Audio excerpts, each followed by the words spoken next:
Water is central to all life. Cells, whole organisms, and indeed entire ecosystems are fundamentally and completely dependent upon the presence of water. When NASA searches for signs of life elsewhere in our universe, they follow the water. It is one of the most important substances for life in our universe. Yet, for those of us lucky enough to have it in abundance, it is part of our daily lives that goes unnoticed. However, we can't forget that historically, people have flourished around major waterways. One of the so-called cradles of civilization, Mesopotamia, was situated between major rivers Tigris and Euphrates. Ancient Egyptian society depended almost entirely upon the River Nile. Even today, large metropolises like London and New York owe their success in part to their ease of accessibility via water. Beyond its practical uses, many religions consider water a purifier, incorporating ritual washing and even immersion into their religious practice. The connection between people and water, whether spiritual or functional, is undeniable. This connection is echoed in Virginia Woolf's experimental novel The Waves, where she alternates between soliloquies and italicized interludes describing an ocean scene. As the soliloquies move through the characters' lives from infancy to old age, the ocean scene moves through a day from sunrise to sunset. My own work with The Waves brings these interludes to the forefront, emphasizing the novel's connection to water. Each page's design is informed by a single frame taken from underwater footage, brought into the human realm by extracting shapes and tying back again to water by bleeding the ink. This process, while experimental and in keeping with the theme, may slightly lose some of the source material, as the shapes may be perceived as random. However, this project finds success in the use of typesetting design that follows the shape of these underwater visuals, bringing harmony to both aspects, like the waves beneath the sea that Woolf writes about, following each other, pursuing each other perpetually.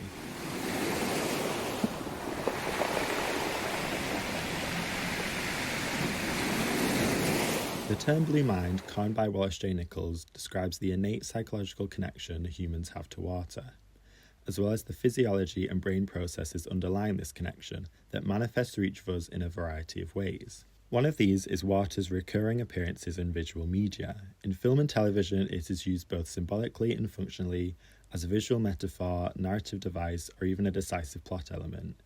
In art, water has been a recurring subject throughout history, explored through countless mediums and movements. Rudolf Arnheim states that artwork reflects one's lived experience and believes that all psychological processes have cognitive, emotional, and motivational qualities, which are reflected in the compositions of every artist. In this way, Claude Monet's close relationship with water is shown through his extensive series of artworks depicting water lilies and ponds, particularly those of his water garden at his Gaverny estate. In Pools, a photo book in celebration of swimming pools, we see many people's relationship to water through the lens of photography. Spanning various disciplines from fashion to art and architecture, its intelligent design narrowly scoots cliches and provides an interesting and evocative look into water and the pool. In the world of design, water is often shown in a more representative state, designed around or to. In this way, I believe it delves deeper into the practitioner's relationship with water. Veronica Strang said that much can be gleaned about how people think and feel about water by considering the artifacts and technology through which it is contained, controlled, moved around, treated, made decorative, or made sacred. This becomes especially evident in the design of aquatic spaces. Zaha Hadid's architectural design for the London Aquatic Centre takes its inspiration from the movement of water.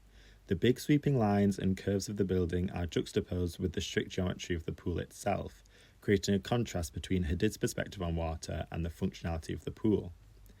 Pia Henkel's photo series No Running depicts different public pools around Berlin, and the architectural design of the halls that house them. A celebration of aquatic design, it demonstrates not only the design of the halls, but Henkel's relationship to them and the pools they house. Having been a competitive swimmer, I have spent a lot of time in pools and aquatic centres, and spent most of this time staring at the bottom of the pool. This perspective directly inspired the creation of Pool Tile, a typeface design from the lane markers found at the bottom of pools. With colours inspired by the pool I grew up training in, parallel lines and dark tiles being grouped in pairs maintain the visual connection to the reference. These parallel lines are anchored in the monospace nature of the typeface, which is seen throughout the printed specimen. Printed on glossy stock and ring-bound, the specimen intentionally echoes the binders of swim sets commonly used by coaches on the pool side.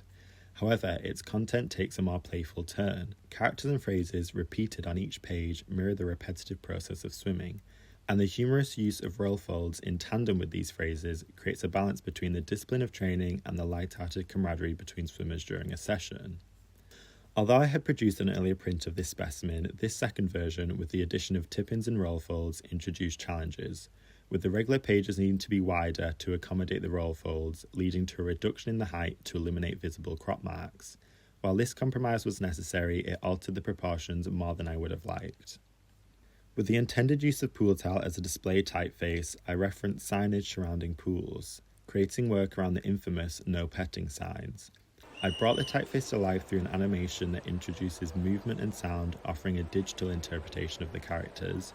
Additionally, screen-printed posters in brighter, more saturated colours evoke a more relatable summer nostalgia in a wider audience than my more swimmer-centred specimen.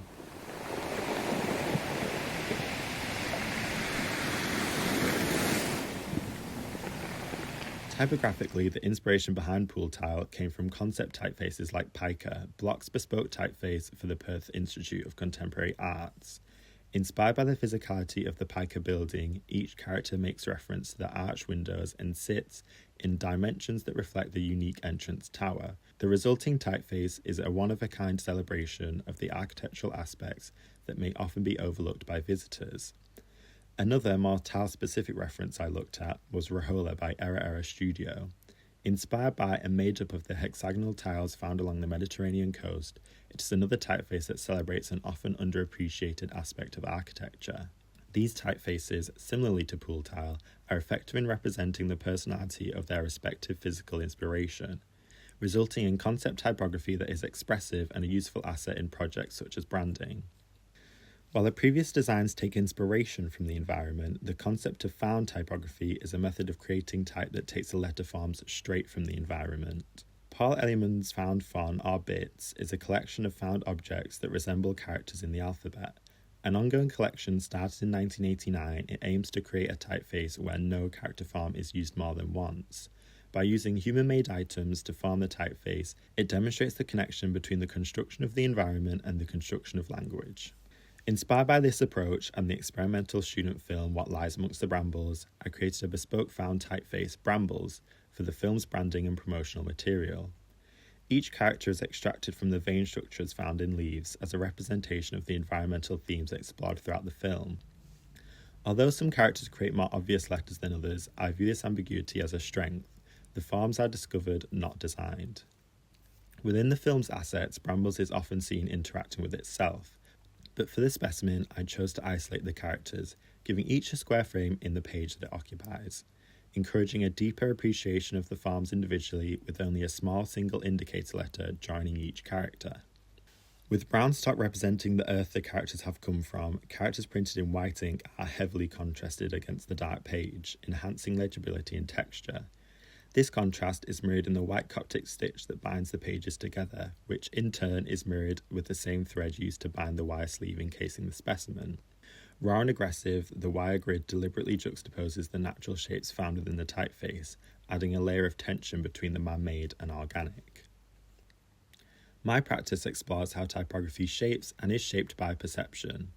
From pool tile inspired by swimming pool lane markers to the natural found forms of brambles, my typefaces are grounded in their context, which is emphasised in their respective specimens. They act as visual reflections of their environments, and I aim to create work that bridges the gap between the literal and the conceptual.